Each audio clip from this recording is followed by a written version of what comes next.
folks, Mr. H here, and we're talking He-Man and the Masters of the Universe. Now, we know that Sony have been trying to make this movie for some time. In fact, a friend of the channel, Paul Gerard, concept artist turned director, also did some concept art for it, for himself, and released it online. That got everyone talking about this kind of horror-themed, you know, He-Man and the Masters of the Universe situation, which I think is the way to go. Whatever, you are closing yourself off to a wide audience there, so I get why they, have no intention of going down that road, or potentially no intention of going down that road. But what we're going to be talking about today is the fact that Sony have apparently now got the Iron Man writers involved in a script rewrite. So this comes to us courtesy of Collider, which, generally speaking, very, very reliable source. So I would say that this is probably bang on the money. Collider's pretty right, most of the time.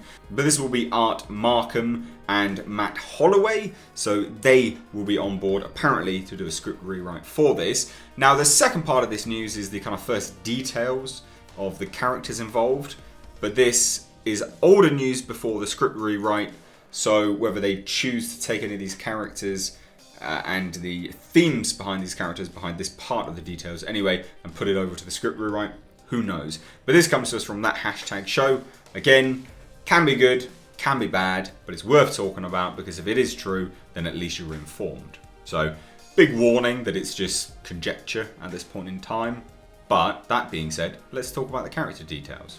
So they said that Duncan, or Man-at-Arms, would be in the movie. Apparently he's expected to serve as a main source of exposition due to his knowledge of Eternia's history. Bit of a shame that he would just be, an exposition vehicle, but never mind. So we've got Zodac. Most people remember Zodac. He was a massive, all-powerful, immortal warrior. But apparently, in terms of what that hashtag show said anyway, it's going to be a very stripped back Zodac. They said that he will be the King's Minister of Technology and is expected to take on a mentor role for Adam, which I think sucks. That's a bad way to go. That's a complete change of character. It's not just a mild change, that's a different character altogether. Teela, most people remember Teela. I'm sure most people do anyway. This is the daughter of Duncan, Man-at-Arms, and is obviously Adam and He-Man's love interest. Apparently in the movie, or at least in this previous script, she will serve in Eternia's military, so nothing too crazy there. And Orko, everyone remembers the great Orko. Who can't forget Orko? What a cool little character. That hashtag show stated that apparently he will be depicted as a small man whose self-doubt holds him back from being a reasonably mediocre wizard. Which I think sucks because, in the cartoon, he was a floating...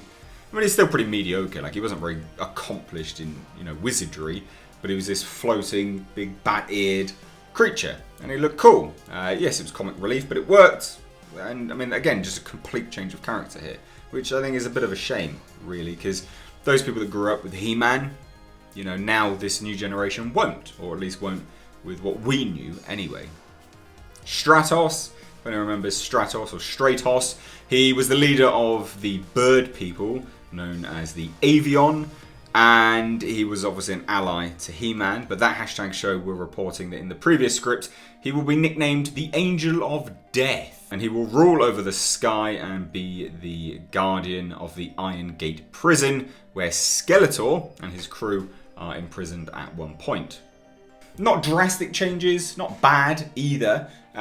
This gives him a little bit more of a purpose, I think, in the previous script anyway. So hopefully some of this stuff crosses over to the script rewrite, because some of this is actually really, really cool.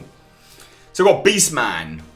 Who can't hate Beastman? And remember the little figures of Beastman? Obviously this is one of Skeletor's muscle men. Really, really cool. And apparently in the previous script anyway, he will be a shapeshifter with the ability to change into any animal that takes his fancy, making him a useful spy for Skeletor, as well as a formidable fighter. I don't hate that change. It's not that bad. It kind of takes the core concept of the character and just push it a little bit more. Beastman before was, you know, he controlled animals as well and was a beast of a man. So, don't hate it, but, you know, it's one of those things which I guess gives him a little bit more to do and could lead to some interesting situations. It gives a little bit more depth to a character and his ability to push the narrative along more. Evil Lynn, remember this one? God, Evil Lynn. The puns in the name. Evelyn, basically. She's basically the same thing. There's not really any changes. That hashtag show states that she will be a powerful and intelligent witch who uses her power to help Skeletor reconstruct the Havoc Staff. That's it. I mean, that's essentially what she is anyway, or was in the lore. So don't hate that. Don't hate that one at all. Trapjaw! Anyone remember Trapjaw? He was one of my favourites in the cartoons just because he was funny.